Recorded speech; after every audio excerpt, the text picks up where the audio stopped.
नमस्कार, देशोन्नतीच्या सुपर 30 मध्ये मी ऐश्वर्या आपलं स्वागत करते। अहिल्यानगरमध्ये वाढदिवसाची पार्टी न दिल्याने मित्राने मित्रावर जीवघेणा हल्ला केलाय। रागाच्या भरात आरोपीने मित्राच्या घरासमोर उभ्या असलेल्या त्याच्या मोटरसायकलीला पण आग लावली। मराठा आरक्षणासाठी मुंबईतल्या आझाद मैदानावर आंदोलन करणारे आंदोलक मनोज जरांगे पाटील यांना मुंबई पोलिसांनी चौकशीसाठी नोटीस बजावली आहे। येत्या 10 नोव्हेंबर रोजी सकाळी 11 वाजता त्यांना आझाद मैदान पोलीस ठाण्यात हजर राहण्याच्या सूचना करण्यात आल्या आहेत। गणपतीपुळे येथील समुद्र किनाऱ्यावर चालणाऱ्या जेट स्की रिपेअरिंग करणाऱ्या इंजिनियरचा गणपतीपुळे येथे अचानक चक्कर आल्याने मृत्यू झाल्याची दुर्दैवी घटना घडली। आशिष रमेश लाड असं या तरुणाचं नाव आहे। चारित्र्याच्या संशयातून राहत्या घरातच पतीने पत्नीची चाकूने गळा चिरून हत्या केल्याची धक्कादायक घटना समोर आली आहे। ही घटना कल्याण तालुक्यातील वरब गावातील हाय प्रोफाईल सोसायटी असलेल्या विश्वजित प्रियर्स सोसायटीत घडली आहे।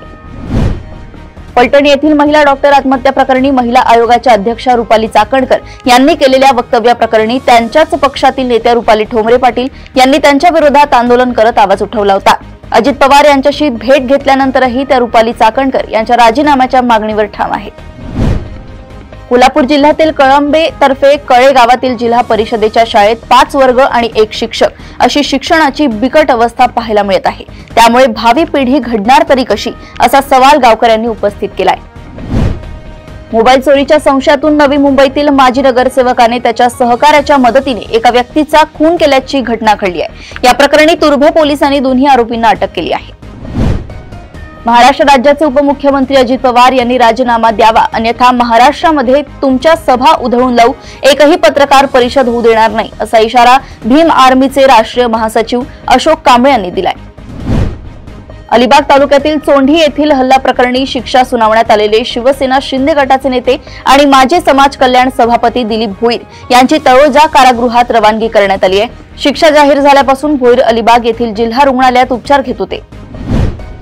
सिरोंचा तालुक्यातील राजेश्वरपल्ली येथे पुण्यातील ruby hospital and wellness private लिमिटेडच्या वतीने 350 खाटांचे मल्टी स्पेशालिटी हॉस्पिटल, वैद्यकीय महाविद्यालय व शैक्षणिक संकुलाच्या इमारतीचं भूमिपूजन 8 नोव्हेंबर रोजी मुख्यमंत्री देवेंद्र फडणवीस यांच्या हस्ते करण्यात आले। सणांच्या काळात थांबलेली महावितरणची वीज बिल वसुलीची मोहीम नोव्हेंबरमध्ये पुन्हा सुरू करण्यात आली आहे। पुणे परिमंडळात अकृषक ग्राहकांकडे तब्बल 436 कोटी रुपये थकले आहेत। विरोधकांनी मतदार यादीतील कथित घोटाळ्याबाबत आरोपांची राळ उठवली आहे। या आरोपांना प्रत्युत्तर देण्यासाठी भाजपा आपली वोट जिहाद मोहीम अधिक आक्रमकपणे राबवणार असल्याची माहिती आहे। पुणे शहरातील फुरसुंगी येथे एका अल्पवयीन मुलीला प्रेमाचे आमिष दाखवून तिचे खासगी फोटो व्हायरल करण्याची धमकी देत आरोपीने आर्थिक फसवणूक आणि लैंगिक अत्याचार केल्याचं उघड झालंय। नीरा नरसिंहपूर जिल्ह्यातील इंदापूर तालुक्यातील पिंपरी बुद्रुक ते नरसिंहपूर भागातील केळी उत्पादक शेतकऱ्यांमध्ये नाराजी पसरली आहे। केळी पिकाचे दर कमी झाल्यामुळे शेतकऱ्यांना संकटाला सामोरं जावं लागतंय।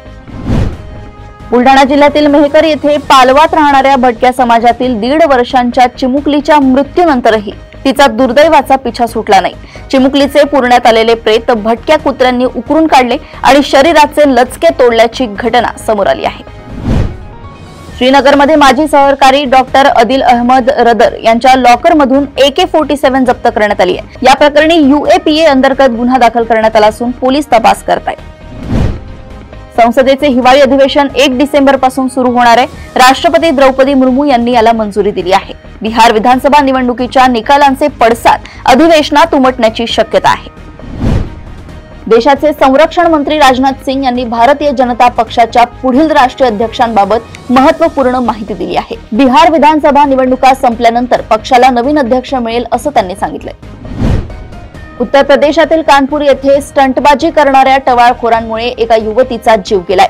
गुरुवारी कानपूरच्या गंगबैराज परिसरात बाईकवरून स्टंट करणाऱ्या युवकाने 110 किलोमीटर स्पीडने एका युवतीच्या स्कूटीला उडवलंय। दिल्लीच्या इंदिरा गांधी आंतरराष्ट्रीय विमानतळावर शुक्रवारी हवाई वाहतूक नियंत्रण यंत्रणेत तांत्रिक अडथळा उद्भवला। यामुळे 800हून अधिक देशांतर्गत तसेच आंतरराष्ट्रीय विमानांना उशीर झालाय। चीनने मागच्या 5 वर्षात जवळपास 50 मिसाईल फॅक्टरी सुरू केल्या आहेत। या 2 कारखाने भारत चीन सीमेजवळ आहेत। सॅटेलाइट इमेजमधून पहिल्यांदाच हा खुलासा झालाय। पाकिस्तानी लष्कराचा लिलाव होतोय की काय असा प्रश्न जागतिक मंचावर विचारला जातोय। Army chief general Asim Munir यांनी एका सैनिकाचा लिलाव $10,000 मध्ये केल्याचा दावा करण्यात येतोय, तर दुसरीकडे इस्रायलच्या बाजूने हा सौदा $100 प्रति सैनिक असल्याचं सांगण्यात येतंय। इंडोनेशियाची राजधानी जकार्तामध्ये शुक्रवारी एका मशिदीत मोठे स्फोट झाले। नमाज सुरू असताना झालेल्या या स्फोटांमध्ये 50हून अधिक लोक जखमी झाले आहेत। जखमींमध्ये बहुतांश विद्यार्थी आणि शिक्षक आहेत। ONGC देशभरात 25 ठिकाणी अप्रेंटिसशिपसाठी अर्ज मागवत आहे। 16 ऑक्टोबर 2025 रोजी जाहिरात प्रसिद्ध झाली असून 6 नोव्हेंबर 2025 पर्यंत अर्ज करता येतील। विविध ट्रेड्स आणि कार्यस्थळांसाठी ही संधी उपलब्ध आहे। महाराष्ट्र राज्य परीक्षा परिषदेमार्फत राज्यभरात 23 नोव्हेंबरला शिक्षक पात्रता परीक्षेचे आयोजन करण्यात आले। यावर्षी 4,75,668 विद्यार्थ्यांनी नोंदणी केली आहे। नाशिकमधील 54 परीक्षा केंद्रांवर ही परीक्षा होणार आहे। नागपूर विद्यापीठाच्या हिवाळी परीक्षांना यंदा उशीर झालाय।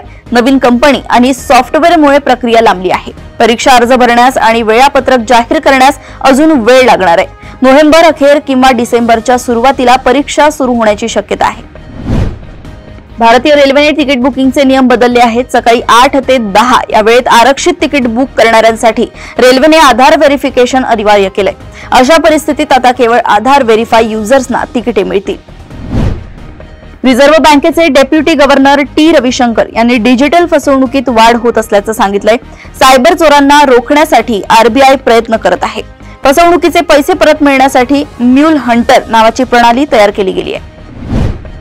बिग बॉस मराठी सीझन 5 चा विजेता सूरज चव्हाण याच्या लग्नाची जोरदार तयारी सुरू असून काही फोटो आणि व्हिडिओ व्हायरल होत आहेत। सूरज चव्हाणच्या घरी लगीनघाई सुरू झाल्याचं बघायला मिळतंय। सूरज चव्हाणच्या लग्नाची सध्या जोरदार चर्चा सुरू आहे। भविष्यात महिला क्रिकेटपटू पुढे येण्यासाठी आणि त्यांच्या प्रगतीसाठी मुंबईत महिला क्रिकेटपटूंसाठी निवासी महिला क्रिकेट अकॅडमी उभारण्यात यावी, यासाठी राज्य सरकारनं MCA ला भूखंड वाटप करावा अशी मागणी मुंबई क्रिकेट असोसिएशननं महाराष्ट्र सरकारकडे केली आहे। अशाच सुपर 30 बातम्या जाणून घेण्यासाठी बघत रहा देशोन्नती। नमस्कार।